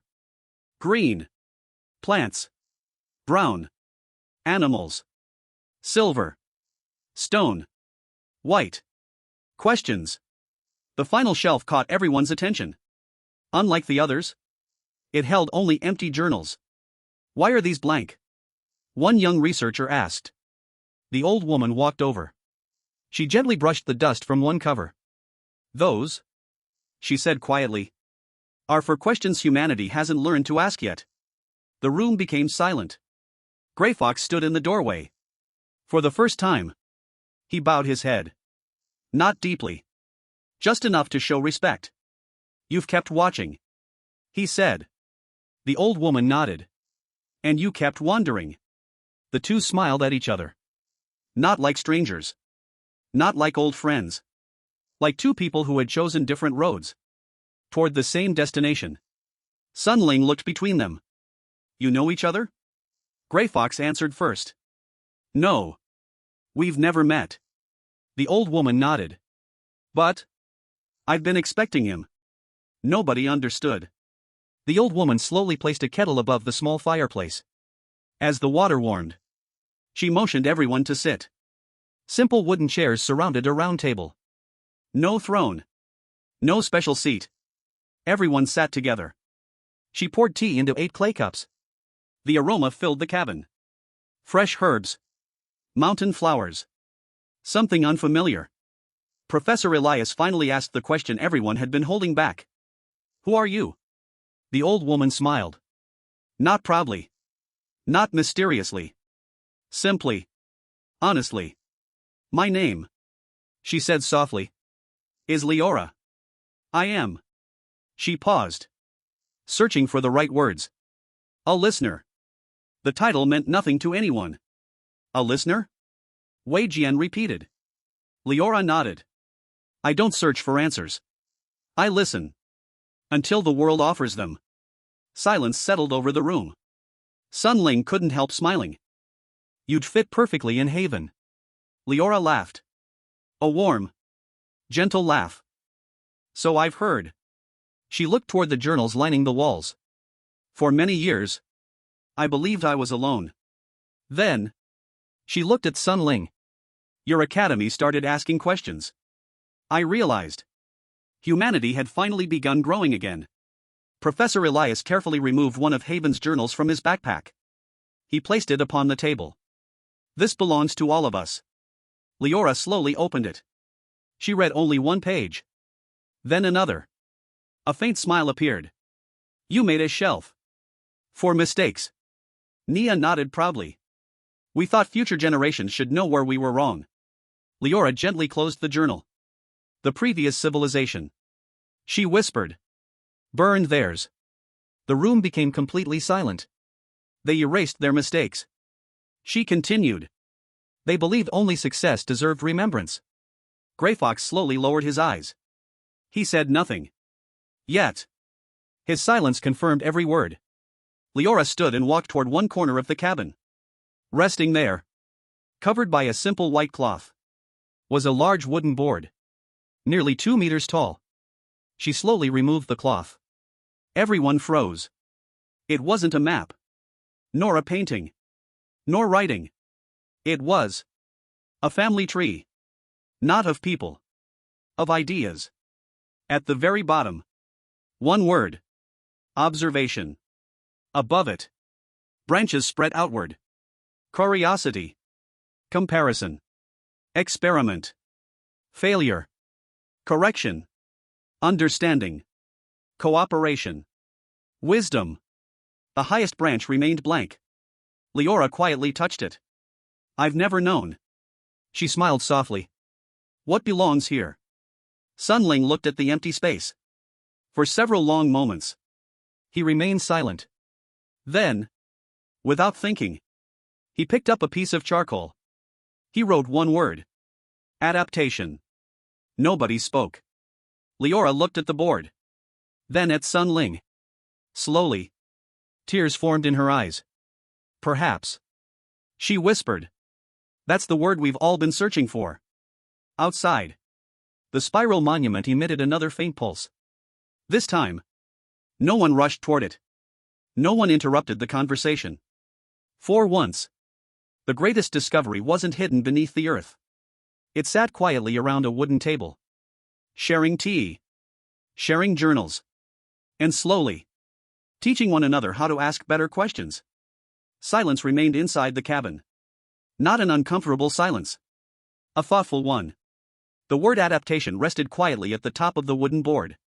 No one suggested replacing it. No one tried improving it. Somehow, it felt complete. Leora slowly returned the charcoal to the table. She looked at everyone gathered around her. Young, old, farmers, hunters, teachers, engineers. For a long moment, she simply smiled. I've waited. She whispered. For this day. Professor Elias looked puzzled. You knew we would come? Leora slowly shook her head. No. I knew. Someone eventually would. She gently picked up the oldest journal from the shelf. Its leather had almost turned to dust. Several pages were repaired with carefully stitched thread. I wasn't always alone, she said quietly. The room grew still. Many years ago, there were others. Observers. Builders. Healers. We traveled together. We believed that understanding Genesis was more important than conquering it. Grey Fox slowly lowered his eyes, as if remembering people whose names had long faded. What happened to them? Nia asked softly. Leora looked into the fireplace. The dancing flames reflected within her eyes. Time. Some grew old. Some left searching for answers. Some. She paused. Forgot why they began searching. The cabin became silent once more. No monsters? Hanwei asked. No great battle? Leora smiled sadly. The greatest enemy was certainty. Nobody interrupted. When people stop asking questions, they stop learning. And when they stop learning, Genesis quietly leaves them behind. Those words struck everyone deeply. Even Grey Fox closed his eyes. Leora stood once more. This time, she walked toward a small wooden chest resting beneath the window. Unlike everything else in the cabin, the chest carried no dust.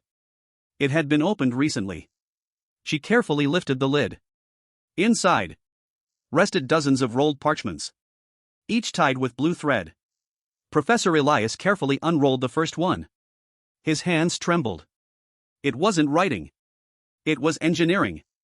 Bridges, water channels, windmills, reservoir systems, flood control, stone foundations, crop rotation diagrams, rainwater collectors. The blacksmith's eyes widened. These He whispered. Our blueprints. Leora nodded. They were left behind. Not by kings. Not by heroes. By builders. Ling slowly picked up another scroll. This one showed something completely different. A school. Children sitting beneath trees. Teachers writing observations upon wooden boards. Libraries connected to workshops. Workshops connected to farms. Farms connected to rivers. There were no castles. No palaces. No armies. Only people learning together. Ling quietly smiled. This, he whispered, looks like Haven. Leora looked at him warmly. No. It looks like what Haven is becoming. The room remained silent. Then, she carefully unfolded one final blueprint. Unlike the others, it wasn't complete. Half the page had been torn away. The remaining half showed a vast circular city. 27 roads entered from every direction. At the center, a single enormous structure. Unlike anything humanity had yet discovered. Across the bottom, only 3 words remained readable. The First Academy. Professor Elias slowly removed his glasses. His voice almost disappeared. There was another academy. Grey Fox finally spoke. His voice was quieter than anyone had ever heard. There were many. Everyone turned toward him. They weren't schools. They were places where civilizations remembered. Leora nodded gently. And when they were destroyed, knowledge scattered. She looked toward the journals filling every shelf. I've spent years collecting what little survived. Ling carefully rolled the blueprint closed. We won't let that happen again. Leora smiled. I know. Outside, rain began falling softly. The drops tapped gently against the cabin roof. The spiral monument stood silently beside the garden. For the first time since humanity had found it, its blue glow spread farther than before. Not bright. Just enough to illuminate the tiny blue flowers growing around its base. Mira quietly stepped outside. She lifted her listening cone toward the monument. This time, she heard no heartbeat. No vibration. Only a faint melody. Not sung. Not spoken. A pattern. Like flowing water passing over smooth stone. She hurried back inside. I think, she whispered, it's changing. Nobody rushed outside. Instead, Ling calmly wrote one final line in his journal. Knowledge changes people. Perhaps people also change Genesis. He closed the journal. 4 months. Humanity had believed they were studying an ancient world. Now, a new possibility quietly emerged. Genesis might have been studying humanity as well. Far beneath the hidden city, the ancient crystal network awakened once more. The light representing marker 12 slowly settled into its new position. Another crystal flickered briefly. Not fully awake. Only responding. A forgotten inscription hidden beneath the city's central chamber illuminated for the first time in countless ages. Only one sentence could be read. When the builders return, the teachers shall gather. The light faded. The city returned to silence. But somewhere within its endless halls, an ancient mechanism completed another step. Humanity had not unlocked it. They had simply qualified to continue. Chapter 150, The Blueprint of Civilization, Part 1. Morning arrived quietly. Rain had stopped sometime before dawn. Tiny droplets still clung to the leaves surrounding Leora's cabin. The spiral monument stood peacefully beside the garden. Its faint blue glow had faded. Once again, it appeared to be nothing more than an ancient stone. No one hurried to leave. For the first time in many months, the expedition wasn't chasing a mystery. They were learning from someone. Leora had already begun her day. She knelt beside a small vegetable garden, carefully removing weeds one by one. Not quickly. Patiently. Ling walked over. You've spent decades studying Genesis. She smiled without looking up. I've spent decades living with it. There is a difference. Ling quietly thought about those words. He had spent months exploring. She had spent years observing. Perhaps he still had much to learn. After breakfast, Everyone gathered once more inside the cabin. The torn blueprint of the ancient city rested upon the large wooden table. Beside it lay Haven's own maps, Professor Elias' engineering sketches, and dozens of observation journals. The room felt less like a cabin, more like an academy. Leora carefully spread another sheet of parchment across the table. Unlike the others, it contained no ancient drawings, only empty circles connected by simple lines. What is this? Wei Jian asked. Leora handed him a piece of charcoal. You tell me. The room looked confused. We don't understand it. Exactly. She smiled. So don't copy it. Complete it. Silence followed. One by one, everyone began adding something. Old Lu drew farmland beside one circle. The blacksmith added workshops. Mira sketched rivers and forests. Professor Elias drew libraries. Hanwei added watchtowers beyond the settlement. Nia connected everything with roads. Finally, everyone looked toward Sunling. He remained thoughtful. Then, he drew one final circle. At the very center. What is that? The blacksmith asked. Sunling smiled. The academy. Nobody objected. Instead, Professor Elias quietly nodded. Without knowledge, none of the others improve. Leora looked at the completed drawing. For a long moment, she said nothing. Then, she carefully wrote a title across the top. Blueprint of Civilization. Buildings, she said softly, don't create civilizations. She pointed toward the roads. Connections do. Then the farms. Food. The workshops. Creation. The watchtowers. Protection. Finally, she touched the academy. And this ensures every generation begins higher than the last. Sun Ling quietly copied the completed drawing into his journal. Not because it was perfect. Because it would evolve. Just then, a blue system notification appeared. Not only before Sunling.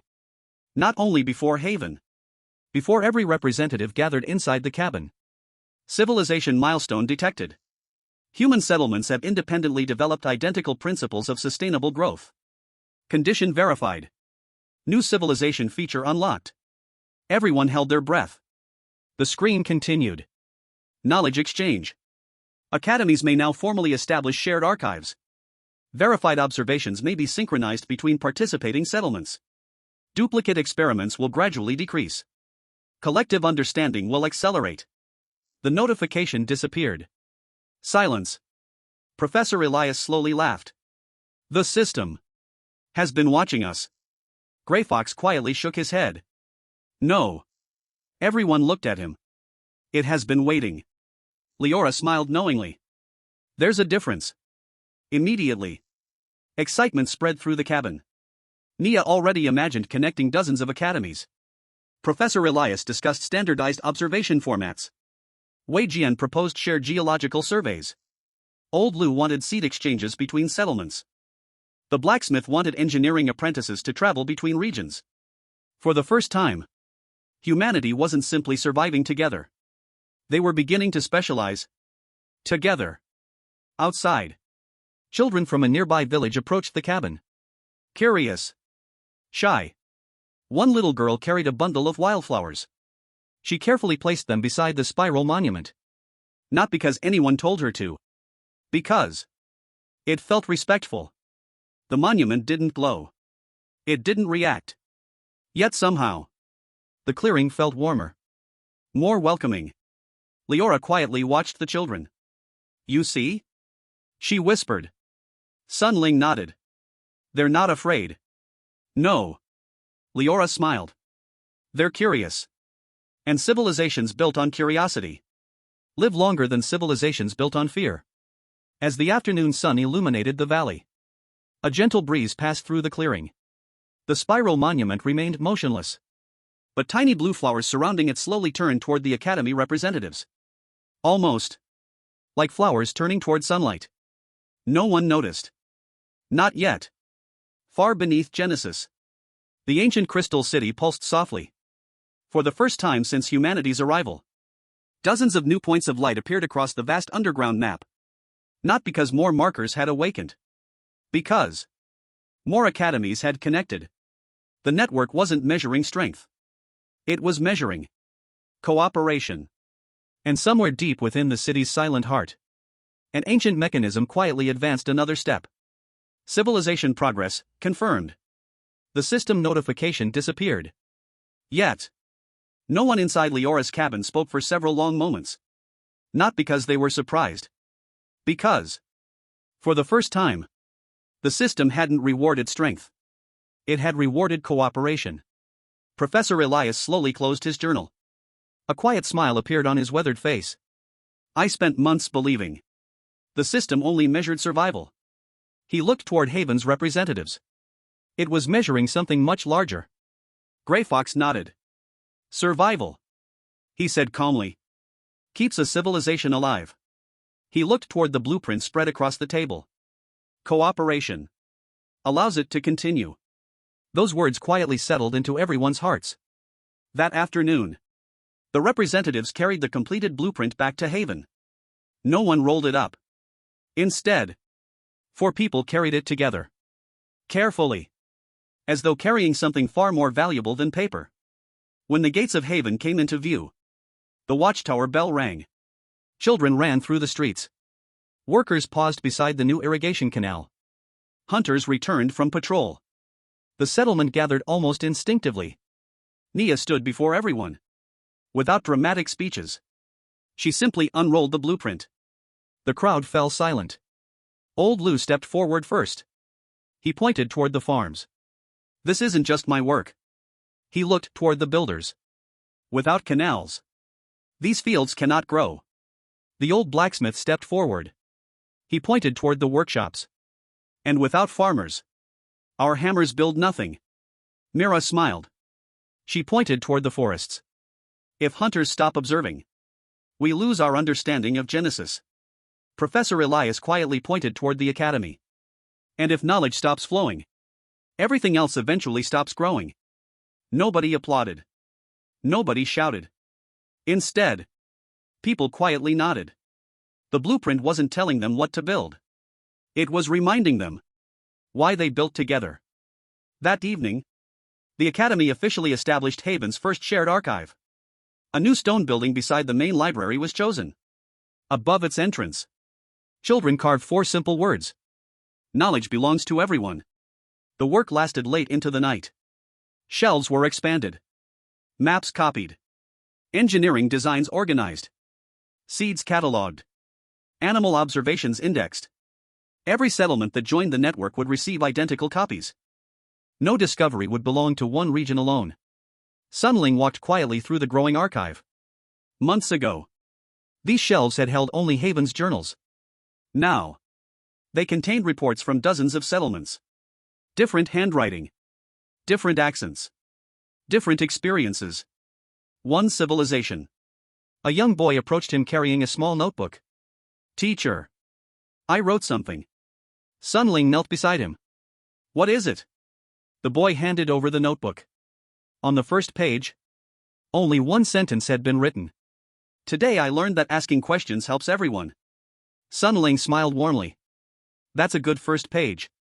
The boy looked up. What should I write tomorrow? Ling closed the notebook and returned it. Tomorrow, go outside. Notice something no one else noticed. And write it honestly. The boy grinned. I can do that. He ran off toward the academy courtyard. Already searching. Gray Fox quietly watched the exchange from the balcony. You've changed, he said softly. Ling laughed. You've told me that before. Gray Fox slowly shook his head. No. Before, you changed yourself. He looked toward the children filling the academy. Now, you're changing others. Ling remained silent. He hadn't noticed. Perhaps that was the true meaning of becoming a leader. As night settled over Haven, the settlement looked different. The irrigation canal reflected the moonlight. The workshops remained active. The shared archive glowed warmly through its windows. Children copied journals beside experienced teachers. Builders debated bridge designs with farmers. Hunters planned expeditions alongside geologists. Nobody worked alone anymore. Far away, Professor Elias returned to Region 33011. Before sleeping, he ordered the construction of another shared archive. Then another academy did the same. Then another. Across Genesis, small lights began appearing one after another. Not from monuments. From libraries. From schools. From workshops. Humanity wasn't expanding through conquest. It was expanding through knowledge. Deep beneath the world, the ancient crystal city awakened once more. The underground map no longer displayed only settlements. Thin blue lines now connected them. Each line represented knowledge willingly shared. One after another, the connections formed an intricate web. The ancient mechanism observed them in silence. Then, for the first time, a new message appeared upon the crystal walls. Not for humanity. For the city itself. Civilization pattern accepted. Legacy protocol, Phase 1 complete. Phase 2 available. The message faded. No doors opened. No machines activated. Genesis remained patient. It had waited thousands of years. It could wait a little longer. Back in Haven, Ling climbed the academy rooftop before dawn. The settlement slept peacefully below. The blueprint of civilization rested safely inside the shared archive. The journals continued growing. The canals carried fresh water through the fields. The academy echoed with tomorrow's questions. He opened his journal. On a fresh page, he wrote, Chapter 150. We arrived in Genesis believing survival would define our future. Today, we discovered that civilizations are not built by the strongest individuals. They are built by ordinary people who choose to learn together. He gently closed the journal. The first 150 chapters of humanity's journey had not ended with a great battle, nor with the defeat of an enemy.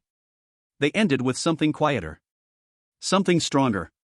The birth of a civilization that remembered.